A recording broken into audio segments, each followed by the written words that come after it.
So I had an interesting conversation with a senior government official in China when I was writing my first book, Powerful, Different, Equal. And I made the observation that most people think of China as not being a democracy, whereas the US is regarded as the most enduring and established democracy. And it was very interesting because he corrected me and he said, Pete, we actually are a democracy, but we have a different definition of democracy. Your definition is an electoral democracy, which means government officials are selected based on who gets the most votes. Our definition of democracy is a government that's responsive to the people. And I thought it was a very interesting distinction. So if you say, well, what is it that actually means listening to the people? I think certainly if you go back to reform and opening up, I'd say prosperity is number one. I'd say sovereignty is high on the list. But all of those, I would say, if you follow the moves taken by the Chinese government, they clearly are sensitive to what the people are looking for and take real initiatives to fix it. If you switch over to the US, the model basically is you count the votes of everyone who is eligible to vote. But that system has evolved in a way that is, I think, undermining democracy in some important ways. So if you go back to the 2020 election, you had the basically revolt that took place in Washington on January 6th, where people were trying to genuinely overturn the legitimate election.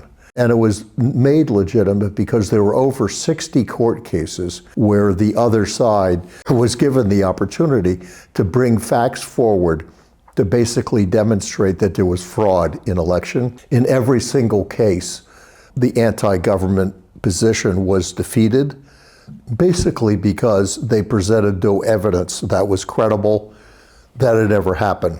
But if you look at what's happened at the party level between the Democrats and the Republicans, there are a lot of very specific initiatives that are totally meant to favor one side or the other that are becoming increasingly common.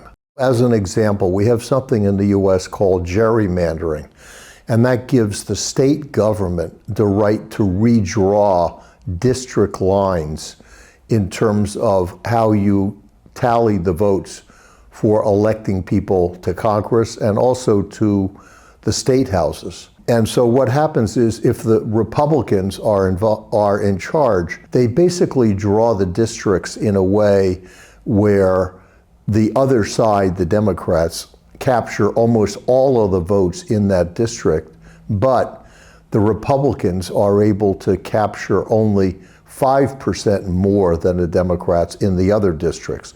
So you can have situations where the Democrats win the total popular vote, but there are more people in Congress from that state, from the Republican side rather than a Democratic. So it's a clearly non-democratic process. The other thing that we've seen is the rules for voting are changed. So you have voting stations that are opened in areas that favor one party but not the other. So you could see that if the Democrats have a strong support from the black vote, the Republicans will try to make it difficult by not opening polling stations in black communities. So if you add up all the things that are done in the name of basically trying to tilt the election in one direction or another, the net result is they're substantial. You know, I personally feel that if the ultimate test of democracy is serving the people, the Chinese model is actually more directly doing that, and the government has been more responsive on that dimension